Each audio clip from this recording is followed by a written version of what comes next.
Esther. Je m'appelle Mafubo Esther.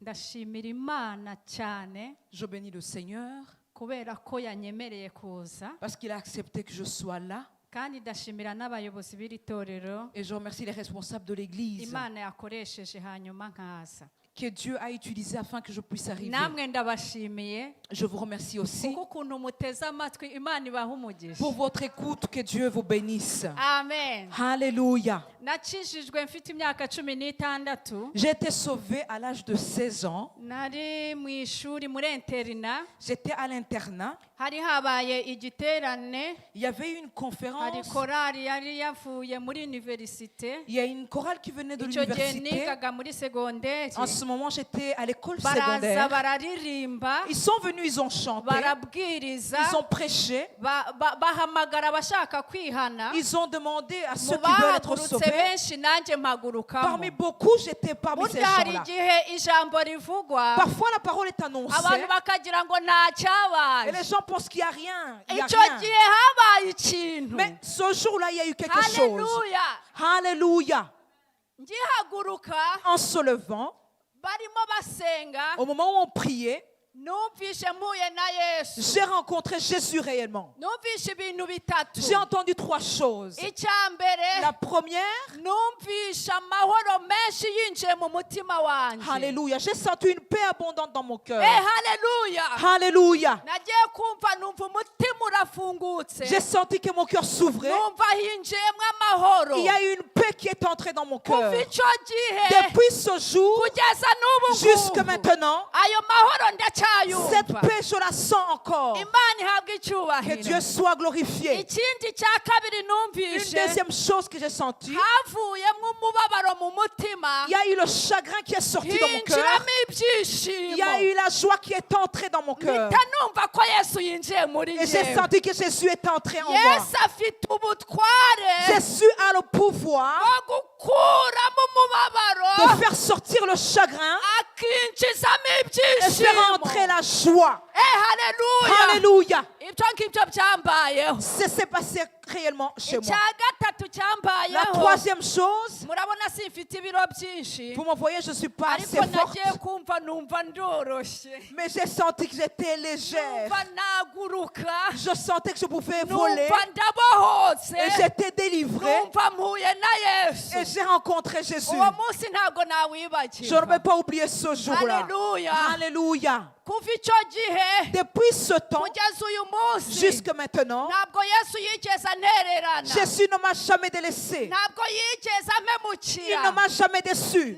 Namusezeranije ko nzamuvuga. Je lui ai promis que je parlerai de Ibintu lui. byose bituma ntabana nawe neza, Tout ce qui fait que je ne sois pas avec lui byose comme il faut, mbishyira ku je les ai ruhande, mis à côté. niyo byaba bimfitiye inyungu, Même si ces choses sont ariko des gains. nkagumana amahoro Yesu Mais yampaye, par la paix que Jésus m'a donnée, agakiza kabaho. le salut existe réellement. Haleluya. Alléluia. Agakiza kabaho. Le salut existe. Iyo ndimo ngenda numva nkagenda. Quand je marche, je sens que j'ai le salut. Hashize umwaka n'igice Ça fait 1 an et demi. batwigisha ibyo mwuka wera. On nous a enseigné de l'Esprit Nari Saint. nkiri aho muri icyo kigo, J'étais dans cette igihe école. kimwe ndi muri dorutwari, Un jour, j'étais dans le dortoir. twararaga ku bitanda biri superipoze, On avait des lits superposés.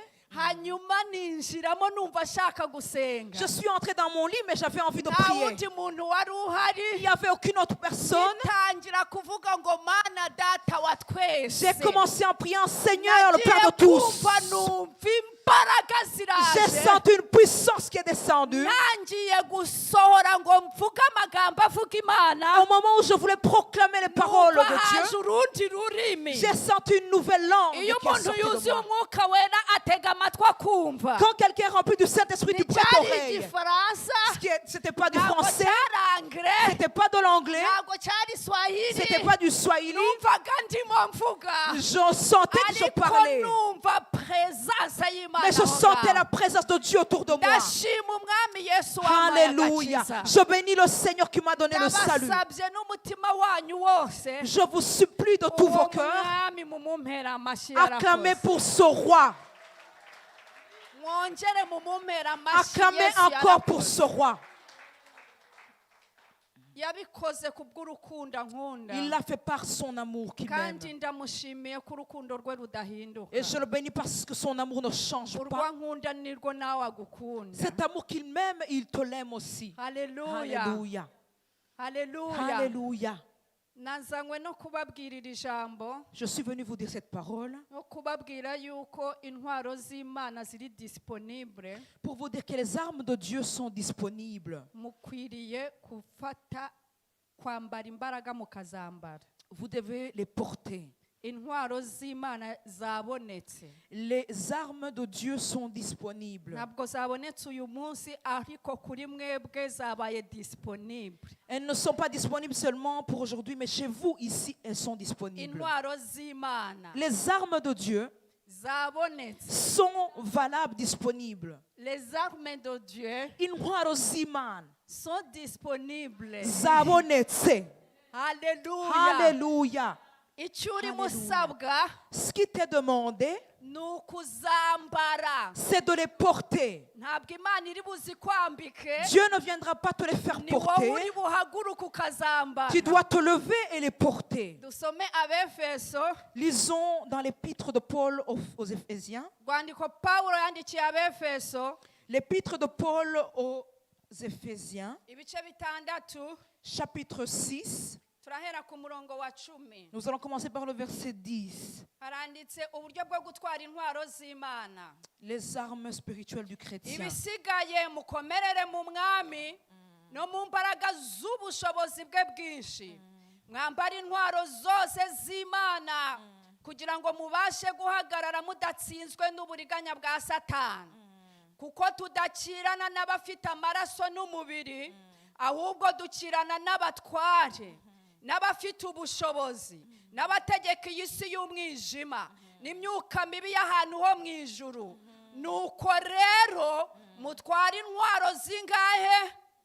Zose z'Imana kugira ngo mubashe gukomera ku munsi mubi, kandi murangije byose mubashe guhagarara mudatsinzwe.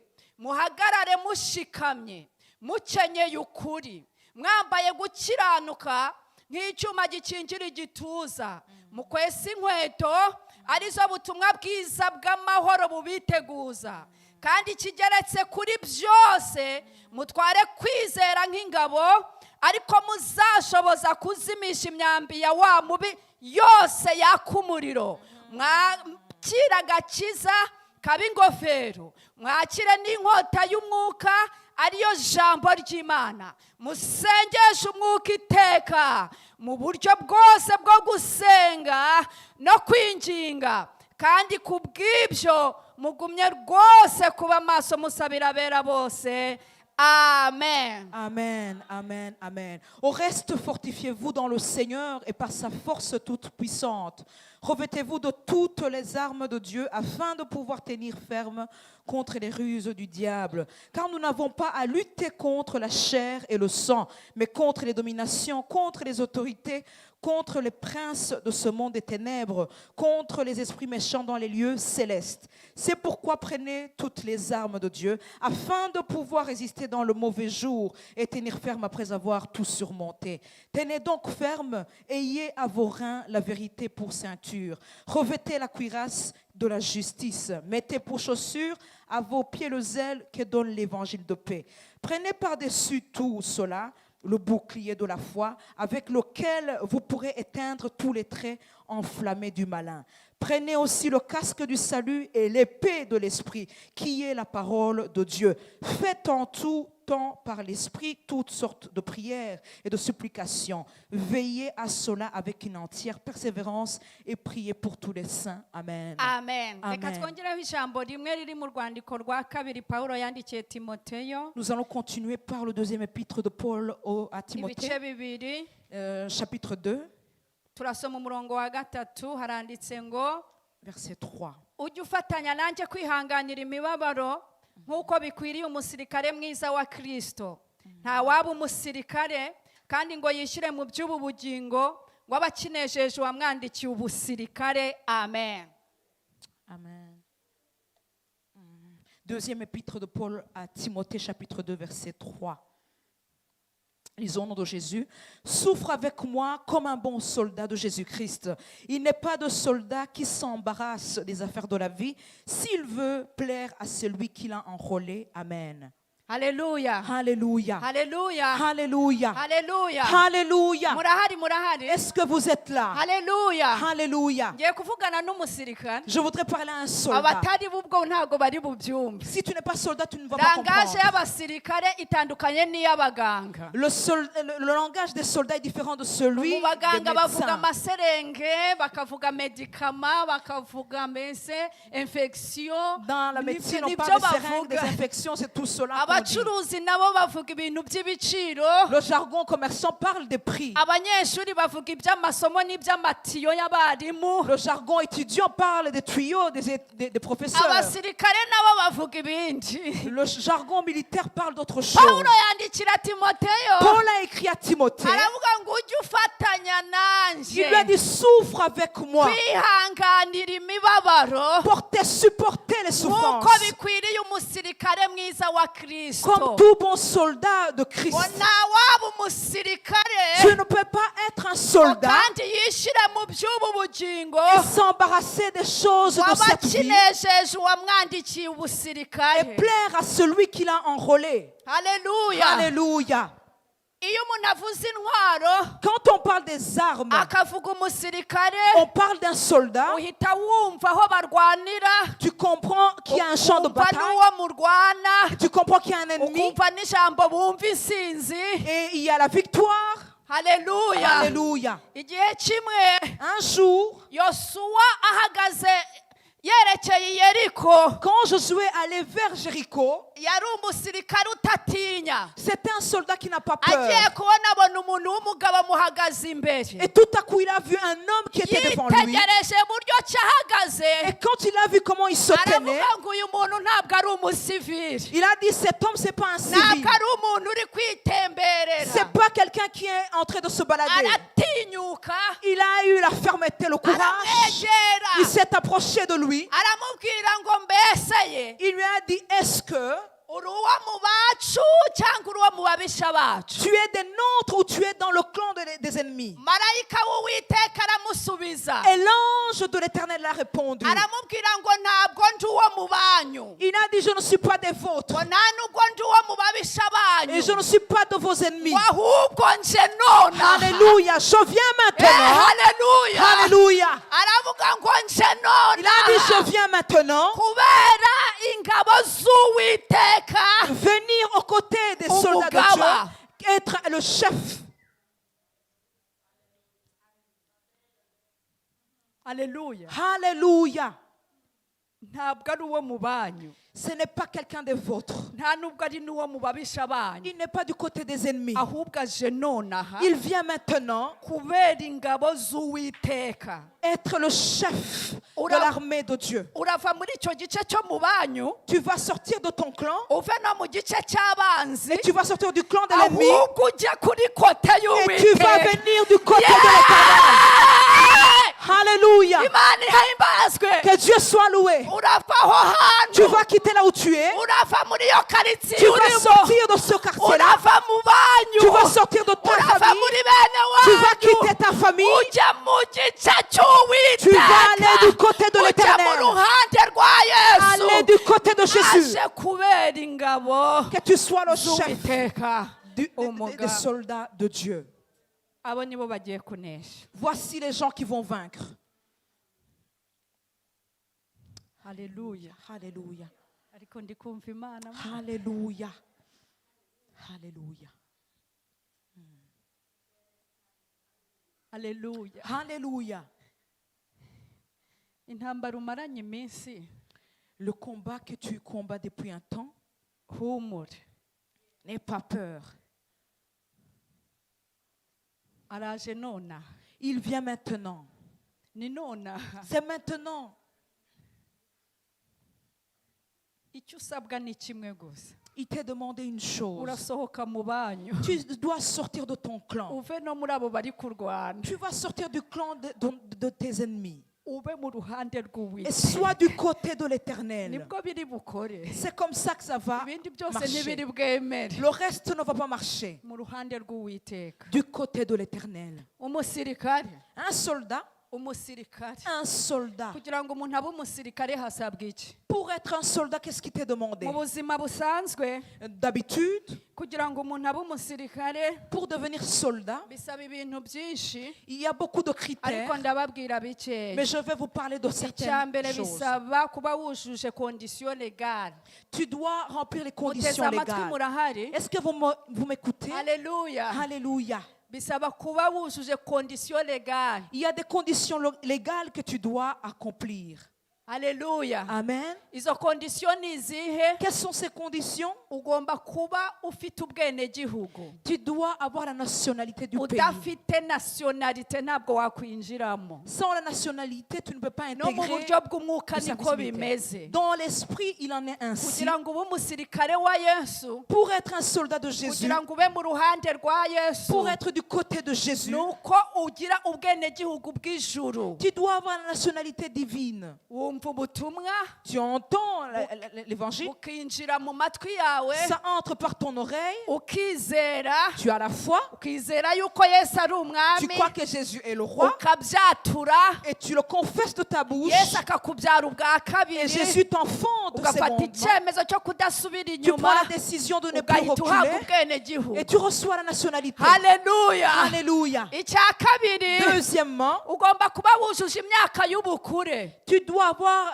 l'âge de la majorité. niyo mpamvu hariho amategeko C'est pour cela qu'il y a des lois ahana ibihugu qui punissent les pays, bifata abana bikabajyana mu gisirikare qui prennent des enfants et les intègrent dans le ugomba kuba ufite service imyaka militaire. y'ubukure Tu dois avoir la hagati ya majorité 18 na 25 ans entre 18 et 21. icyo bishatse kuvuga iki Ça veut dire quoi? bishatse kuvuga ko agakiza Ça veut dire que le salut, ni wowe ubyumva c'est toi qui le sens ugafata et icyemezo tu prends la décision. atari uko wavukiye Pas parce ahantu que tu es né quelque atari part, uko uri muri pas parce que tu es korali dans la chorale, ahubwo ugafata mais tu icyemezo prends la décision. ukavuga ngo nizeye yesu Tu dis, je crois en kandi Jésus nzamukurikira kugeza ku et gupfa je vais le suivre jusqu'à icya la mort. gatatu Troisième chose, mu buzima busanzwe dans la vie ni courante, uko uba utarakoze ibyaha bikomeye bihanirwa mu rukiko rw'ikirenga tu dois avoir un casier judiciaire qui est mu vierge. buzima busanzwe niko bimeze C'est comme ça. ibyo nabyo barabireba On regarde ça iyo aussi. bagiye kukwangasha barabireba Avant de t'engager, on regarde ton ariko mu casier. bwami bwa yesu Mais dans le royaume de Jésus, ho biratandukanye c'est différent. ibyaha byose waba warakoze Tous les péchés que tu as pu commettre, ou, quelle les que soit crimes, la grandeur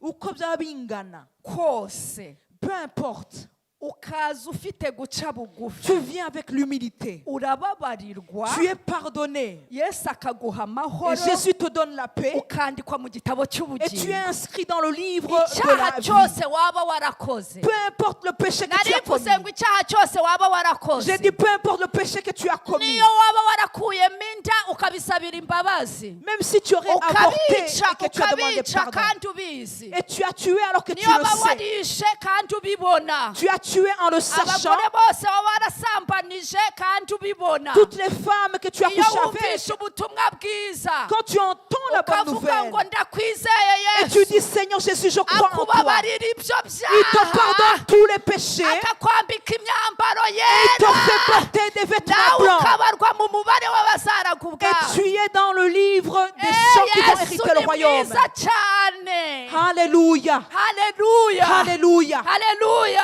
Alléluya. ikindi bareba ngo ube umusirikare Une autre chose qu'on regarde dans les ugomba critères, kuba uri en bonne santé tu dois avoir une bonne santé physique et mentale physique et mentale. Mu mutwe no mu mubiri. nyine Kubi. ukaba uri muzima Tu es bien portant. batakubwira ngo kora iki ngo ujye mu bindi Qu'on ne te dit pas de faire ceci, tu fais autre chose. ibyo bintu umaze kubyuzuza Quand tu as accompli tout, ujya kwiyandikisha tu vas te faire inscrire. hanyuma ukuzuza formulaire Tu complètes le ugakora formulaire, test écrit tu fais un test écrit, physique et médicale. physique et médicale. hanyuma iyo umaze kuzuza ibyo Et quand tu as hari complété tout ikintu cela, gikurikiraho. il y a une autre chose qui Muracyahari? suit. Vous êtes encore là? Alléluia. Amen. hari igikurikira iyo umaze kuzuza ibyo. Il y a une autre chose qui après cela. ibya mbere ntabwo bihagije, Les premiers no critères ne sont pas kuzuza suffisants. formulaire ntibihagije. Et même compléter ta formulaire n'est pas hakurikiraho suffisant. icyo bita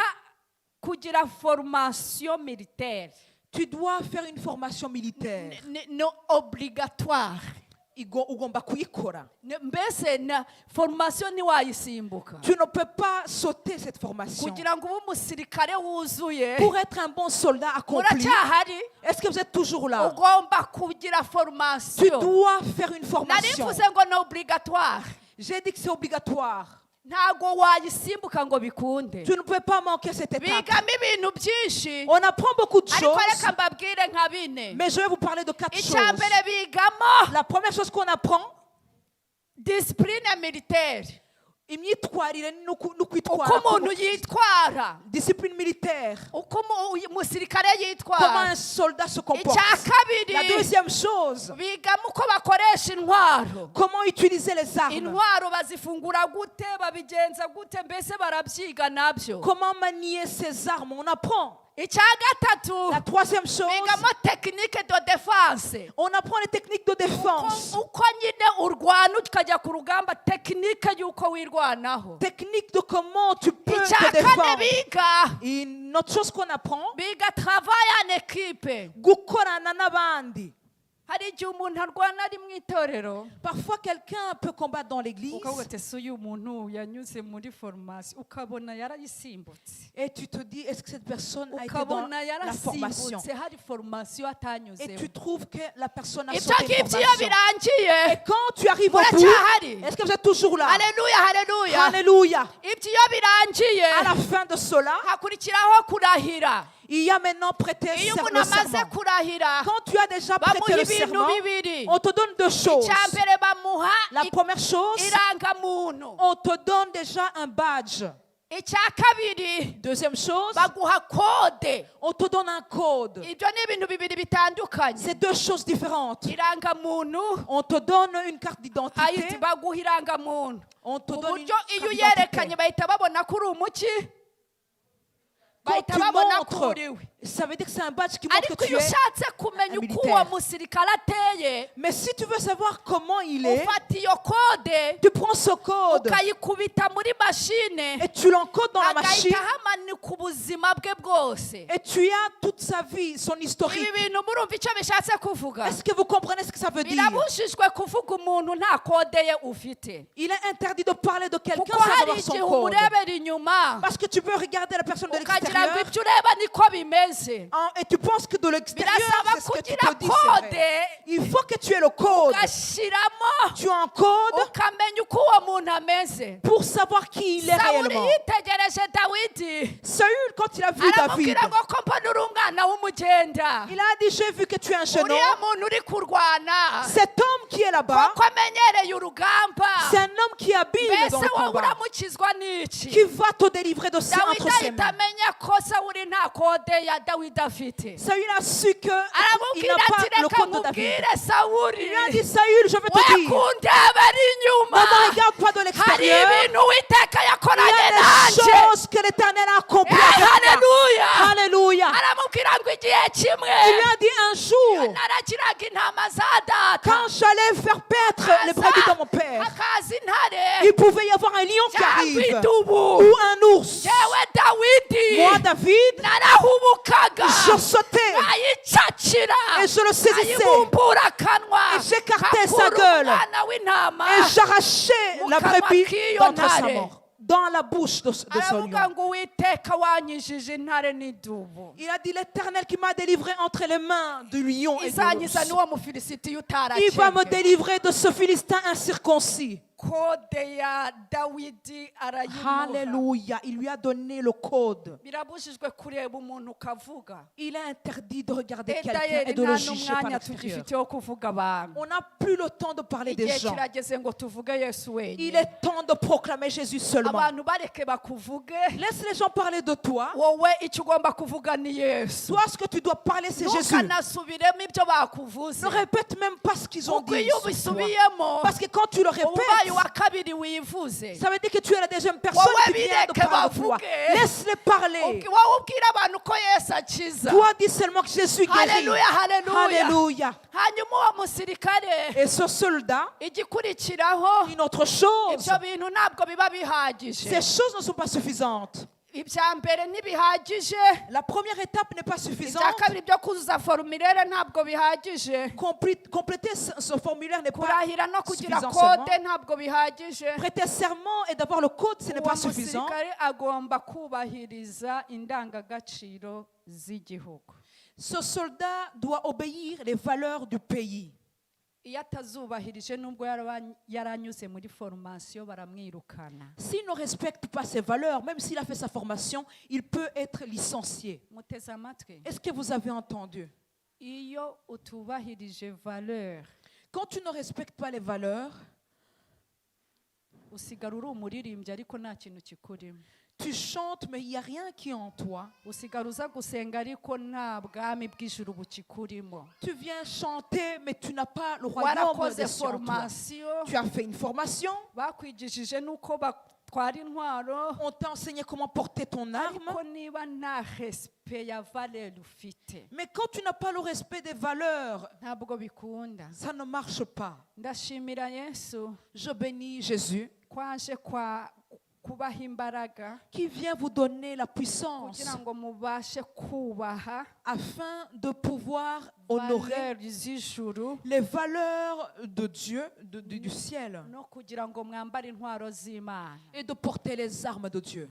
Ibyo bintu mbivuze gahoro ariko mubyumve cyane. Je le dis doucement, mais comprenez-le puissamment. Pawulo yandikira Abefeso Paul a écrit aux Éphésiens. arababwira ngo ibisigaye Il leur a dit, au reste, mukomerere mu mwami. fortifiez-vous dans le Seigneur. Ibisigaye Au reste, mukomerere mu mwami soyez fortifiés dans le no Seigneur mu mbaraga z'ubushobozi bwe et bwinshi. dans la puissance de sa force.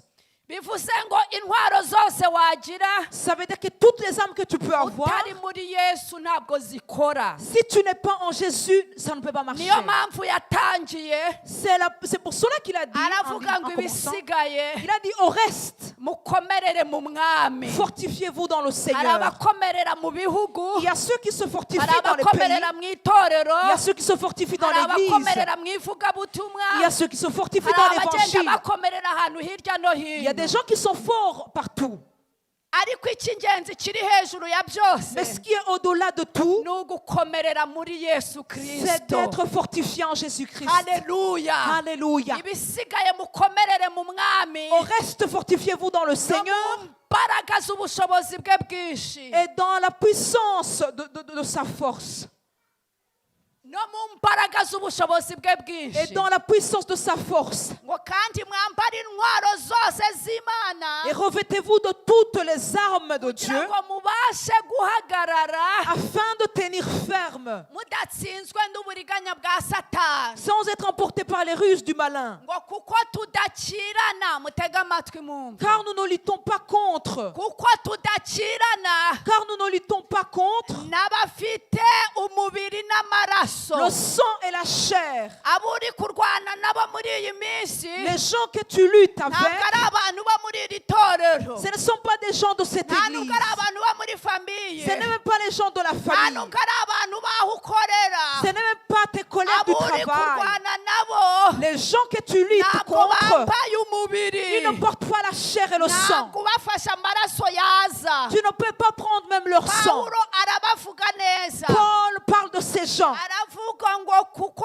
abo dukirana nabo ni abatware, parce que nous luttons contre des dominations, ni abafite ubushobozi, des gens qui ont l'autorité, ni abategeka iyi si y'umwijima, les princes de ce monde des ténèbres, n'imyuka mibi y'ahantu ho mu ijuru aho ngaho Les hafi esprits aho. malins qui sont dans les lieux Nta célestes. mwanya uhari wo gusobanura ibyo bintu, Il n'y a pas le temps d'expliquer tout cela. ariko abo turwana nabo Mais les gens que nous luttons ntabwo contre, ari abantu. ce ne sont pas des gens, des Pawulo personnes. yandikiye abakorino Paul a écrit aux Corinthiens. aravuga ngo nubwo tugenda dufite umubiri nk'uw'abantu, Il a dit, même si nous avons cette ntabwo chair, turwana mu buryo bw'abantu, on ne lutte pas contre, non, on ne lutte pas comme les gens de ce monde. kandi intwaro z'intambara yacu Et les armes de notre ntabwo combat ari kimwe n'iz'abantu, ne sont pas celles des hommes, ahubwo imbere y'Imana mais devant Dieu, zigira imbaraga ils ont le pouvoir zo gusenya ibihome de renverser les murs no kubikubita et hasi, détruire. ngo dukubita hasi impaka Et nous enlevons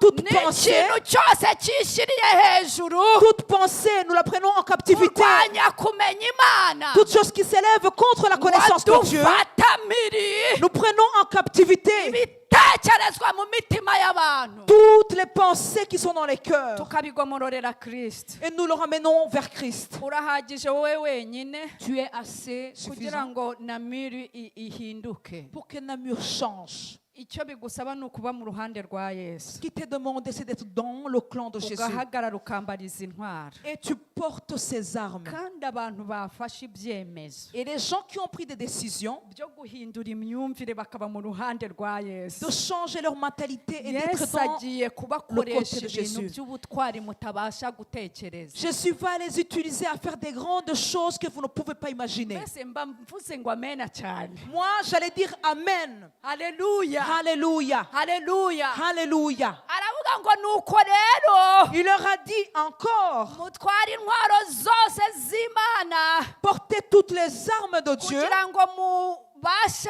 gukomera ku munsi mubi, afin de pouvoir tenir ferme ngo au mauvais kandi jour. murangije byose Et après tout cela, mubashe guhagarara mudatsinzwe. que vous puissiez vous tenir d'une manière inébranlable. Murebe hano, Regardez par ici. haleluya. Alléluia. Aravuga ngo muhagarare mushikamye, Tenez ferme.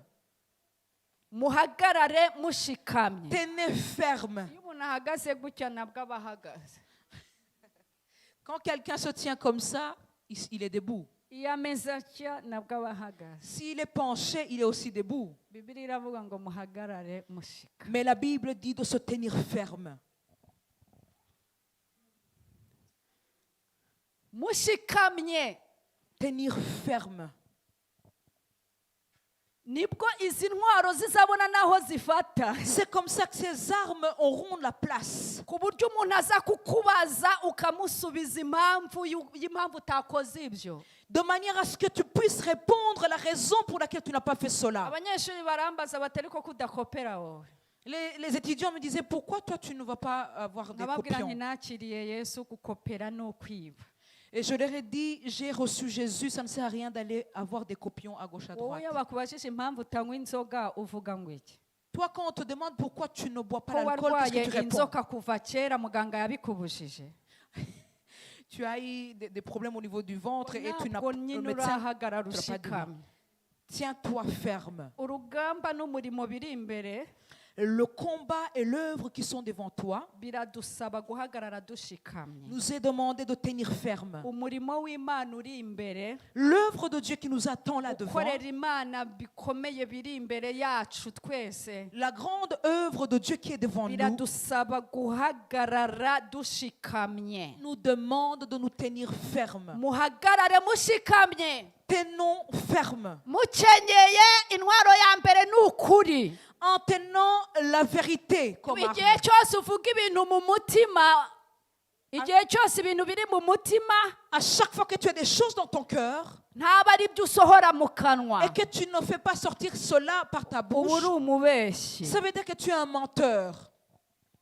Mu byerekeranye no kubeshya mubizi neza, Vous le savez très bien dans les mensonges. nta muntu ubeshya uzaraga ubwami bw'Imana. Il n'y a aucune personne qui ment qui va hériter le royaume des cieux. Yesu yabwiye Toma ahantu yari amubajije, Jésus a répondu à Thomas quand il lui a demandé. aramubwira ngo yewe Toma we, Il lui a dit, Thomas, ni njyewe nzira, c'est moi le chemin. ni njye kuri, ni Je njye suis kuri, la vérité. ni njye bugingo. Et c'est moi la vie umuntu éternelle. wakiriye yesu Toute personne qui a reçu Jésus, bisubiyemo avugisha ukuri je le répète, il dit la vérité. ibinyoma bisohoka mu kanwa ke Le mensonge sort de sa bouche. ukenyeye ukuri Tu sers la vérité. ukenyeye ukuri Tu sers la vérité. kuri mesaje koresha ukuri Par tes messages, la mu vérité. nyandiko ukoresha ukuri Dans les Écritures, la mu vérité. kazi ukoresha ukuri Au travail, la mu vérité. nama ukoresha ukuri Dans la réunion, la abantu vérité. nibakubaza ukoresha ukuri Quand on va te niba poser des questions, utari réponds la bukoresha vérité. ukuri uceceke Si tu ne sais pas dire la vérité, tais-toi.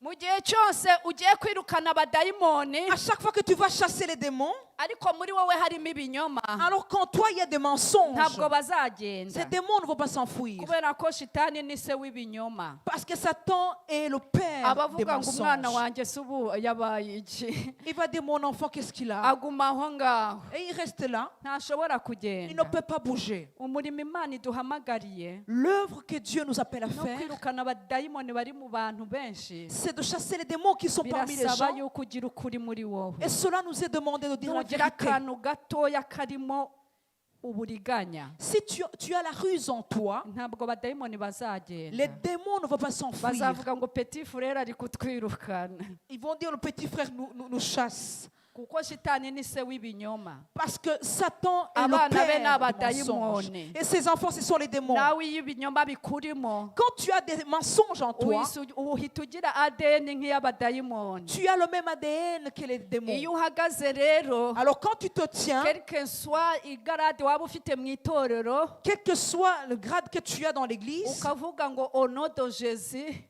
ou comment on dit, ntabwo bazagenda ces démons ne vont pas s'enfuir. ariko reka mbatangariza ibintu imana ishaka gukora Mais je vais vous annoncer ce que Dieu est au point de faire. abantu bagiye kwambara ukuri Les gens vont porter la vérité. haleluya Alléluia. utaravuga gusa Avant que tu parles, abadayimoni bagende les démons vont s'enfuir. mukiri hano mukiri kuririmba gusa Étant ici en train de chanter, mubona abantu barimo babohoka vous allez voir des gens qui sont délivrés. kubera ko ukuri kwinjiye muri Parce que la mwebwe vérité est entrée en kandi vous. Et yesu abaye munini Jésus vient cyane d'être plus grand. haleluya Alléluia. haleluya Alléluia. izi ntwaro wenda tuzazivuga zose tugarutse Nous allons dire de ces armes une autre fois. reka wenda nzisite gusa Je vais juste citer quelques armes. kuzisita byonyine Juste les citer. hanyuma igihe nikiboneka Et quand on aura le temps, umushumba arankunda ndabizi je sais que l'apôtre même, azampamagara ayobowe n'umwuka elle va w'imana m'appeler en étant conduite par hanyuma le Saint-Esprit. dusubiremo tuvuge aya magambo Et nous allons parler de ces ni paroles. ubutumwa nk'ubifate n'ibisanzwe C'est un message, c'est pas aravuga ordinaire. ngo mwambaye gukiranuka En portant la justice nk'icyuma gikingira igituza comme une cuirasse qui protège la gukiranuka poitrine. kuvugwa hano La justice dont on parle murabizi ici, ko hari ugukiranuka duhabwa no kwizera yesu il y a une justice qu'on obtient par la foi en Jésus. wamwizera gusa ukabarwaho gukiranuka Quand tu crois en lui, la justice t'est hari imputée. n'ukundi gukiranuka Alors il y a une autre justice nawe ugomba gukora que toi aussi tu dois faire. ukaboneka imbere y'imana wera unyuze mu maraso ya yesu Tu comparais devant Dieu Ibintu en passant par le murabyumvise sang de Jésus. neza. Est-ce que vous avez entendu? haleluya Alléluia. niyo mpamvu yavuze C'est pour cela qu'il a dit, aravuga ngo mugire umwete wo kubana n'abantu bose amahoro ayez le zèle de vivre en paix avec ngo ni uwo tous kwezwa et de vous ngo kuko sanctifier. utejejwe atazabona umwami imana Parce que celui qui n'est pas sanctifié ne verra pas le ijambo Seigneur. bita gukiranuka Il a parlé de la ariko justice, ni wowe ubigiramo uruhare mais c'est toi qui prends niba part dans cette hari abantu justice. mwari kumwe bagambana ni wowe uri bubavemo S'il y avait des gens qui complotaient, tu dois niba sortir hari d'eux. umuntu wagukururaga ngo mujye mu busambanyi S'il y uramusezerera a quelqu'un qui t'a tiré vers l'adultère, tu dois lui dire niba au revoir. wavugaga abakozi b'imana nabi uravuga ngo sinzongera kubavuga Si tu calomniais contre les serviteurs de Dieu, tu wambaye dois arrêter. gukiranuka nk'icyuma gikingira En igituza portant la justice comme une aravuga cuirasse, ngo mukwese inkweto portez les chaussures ariko ubutumwa bwiza bw'amahoro bubiteguza qui sont l'évangile de paix. batangarize ko igihe kigeze ngo tuvuge yesu Il est temps de proclamer Jésus. inshuti zawe zibwire yesu Parle de Jésus autour de tes amis. nimutumire abantu muri aniveriseri muvuge yesu Quand tu invites les gens dans ton anniversaire, parle de nujya Jésus. gupostinga ushyiremo ngo yesu aragukunda Quand tu vas écrire sur ton mur un mushakishe statut, uburyo parle Jésus bwose t'aime. muvuga yesu Trouve tous les moyens possibles pour parler de kubera Jésus. ko arenda guhagarara bicu Parce qu'il est au point de kandi venir. azaza abantu bamwumvishe. Et il va venir quand toute oreille l'aura by'umwihariko entendu. yesu arashaka kubakoresha Spécialement, Jésus veut vous kugira ngo utiliser abantu bahinduke. pour que les gens soient iyo transformés. utambaye inkweto Quand tu n'as pas les chaussures, uragenda amabuye akakwica.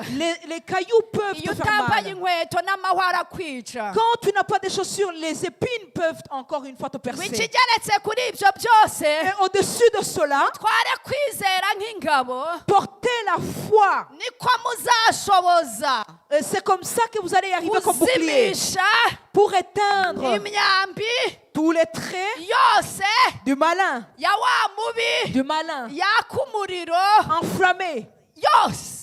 Tous les traits enflammés du kwizera malin. nk'ingabo La foi comme un bouclier. udafite kwizera Sans la foi, nta kintu ushobora kugeraho. tu ne peux rien avoir. ijambo riravuga ngo La parole nous dit, ariko utizera celui qui n'a pas ntabwo la foi ashobora kunezeza ne imana. peut pas plaire à Dieu. imana usenga iriho. Le Dieu que tu pries nujya existe. ujya muri shambure yawe Quand tu entres dans ta ujye chambre, umenya ko imana iri aho ngaho. sache que Dieu est tout près de toi. quelque soit y'ibintu bikubaho Quel que soit tout ce qui peut ntukavuge t'arriver, ngo imana ntibireba. ne dis pas que Dieu ne te voit imana pas. irahari kandi irahari. Dieu est là et il est présent. ugomba kuyizera. Tu dois avoir la foi en lui. mwambara agakiza k'ab'ingofero. Portez le salut comme un casque. kasike. Casque. mwambara agakiza nk'ingofero. Portez le salut comme un iyo umuntu casque. yambaye ingofero Quand quelqu'un porte un ntabwo casque, ushobora kumwitiranya. tu ne peux pas le umuntu confondre. amenya ko uyu muntu yambaye ingofero Une personne peut savoir que tu kandi portes un atandukana casque. n'abandi batayambaye. Et il y a une différence entre les autres et toi. agakiza ni yesu wakazanye. C'est Jésus qui a apporté le iyo salut. ufite agakiza Quand tu as le salut, byerekana urukundo rw'imana cela montre que tu as yakunze l'amour. abari mu isi L'amour que Dieu a aimé le igatanga monde. yesu Et qu'il a donné son kugira fils ngo Jésus umwizera wese atarimbuka pour que quiconque croit en ahubwo lui ahabwe ne périsse ubugingo point, buhoraho. mais qu'il ait la vie éternelle. Haleluya. Alléluia. Haleluya. Alléluia. Haleluya. Alléluia. Haleluya. Alléluia. intwaro ya gatandatu Sixième arme, ni intwaro y'ijambo ry'imana. c'est la parole de Dieu. la parole de Dieu. Ijambo ry'Imana. nkunda ijambo njyewe. Moi, j'aime la parole. njyewe nkunda ijambo. J'aime la parole. iyo urivuze Quand tu parles de la parole, ukaryakira tu la reçois ukarivuga et tu la proclames, rirakora. ça agit. ni intwaro. C'est une arme. mbibutse ko inkota ufite Je vais vous rappeler que l'épée que ntabwo tu ingana portes n'ijambo ufite mu mutwe wawe. n'est pas à la même longueur que la parole que tu as dans ta tête. biratandukanye gufata ijambo ry'imana mu mutwe. Il est différent de retenir la parole de Dieu dans la tête. ijambo ry'imana imana ikubara nk'ufite kurifite. est différent de la parole que Dieu compte que tu as. ni ijambo wumvise Ça veut dire que c'est une parole que tu as entendue warangiza ukarishyira mu bikorwa. et tu la mets en pratique. iryo ushyize mu bikorwa Celle que tu mets en pratique, niryo nkota. c'est l'épée, l'arme. ntabwo ari iryo umuntu yafashe. Ce n'est pas ce que tu as mémorisé dans la tête. connaissance y'ibyo umuntu afata mu mutwe La connaissance de ce que tu as mémorisé n'ibyo umuntu ashyira mu bikorwa biratandukanye. et de ce que tu mets en pratique est différent. ku buryo abantu ushobora kubabona aha Tu peux voir une foule umuntu ici. ari umwigisha rwose Tu trouves quelqu'un qui est un docteur, un enseignant ariko de la parole. wamureba mu buryo bw'umwuka Mais dans l'esprit, quand tu sondes, wareba inkota afite tu regardes l'épée que la personne a. ukabona afite akantu kameze nka kuto bakoresha ku meza. Tu trouves que c'est comme un couteau au lieu d'une épée. murumva icyo bishaka kuvuga. Vous comprenez ce que ça veut biravuga dire? ngo uwo muntu arigisha Ça veut dire que cette personne ariko enseigne. ibyo yigisha Mais ce que la personne enseigne ntabwo abishyira mu bikorwa. ne la met pas en pratique. uburebure bw'inkota ufite La longueur de l'épée que tu portes bungana n'ijambo wumvishe est égale à la parole que tu as rikajya mu entendue, mutima que tu as fait entrer dans ton cœur, warangiza ukarishyira mu bikorwa. et après que tu la mettes en pratique. ndimo ndavuga ibintu bikomeye. Je parle des choses très profondes.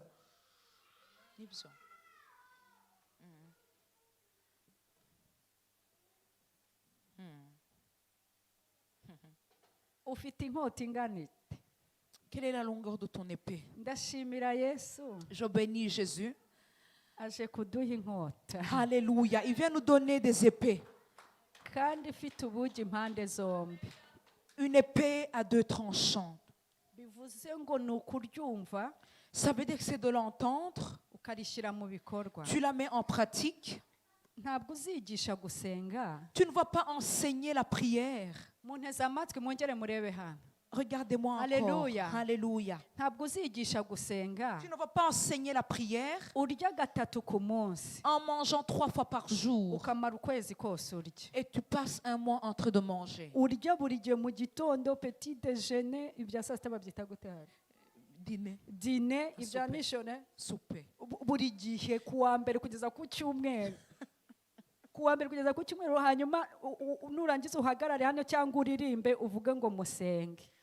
Tu ne peux pas enseigner la prière si tu manges le petit déjeuner, le dîner, le souper et te tenir ici en train de parler de la Ntabwo prière. bikora. Ça ne marche pas. Reka ntibikora. Non, ça ne marche pas. Urafata ijambo Tu prends la parole, uryumve tu vas l'entendre, ribe rema qu'elle soit réma, urishyire mu que bikorwa tu la mettes en pratique, ryinjire mu maraso qu'elle entre dans le sang, ryinjire mu qu'elle misokoro entre dans les os, rijye mu mavene no mu maritere qu'elle entre dans les artères, dans les urishyire mu veines, bikorwa que tu l'appliques. abantu Quand nibakureba les gens vont te regarder, binjira mu qu'ils masengesho ntacyo wavuze. entrent dans la prière avant que tu parles. Haleluya, Alléluia.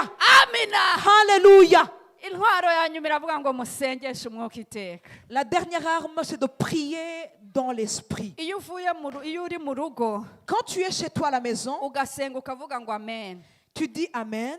ntabwo burya ubu ushoje. C'est pas la fin Uba de la ugomba prière.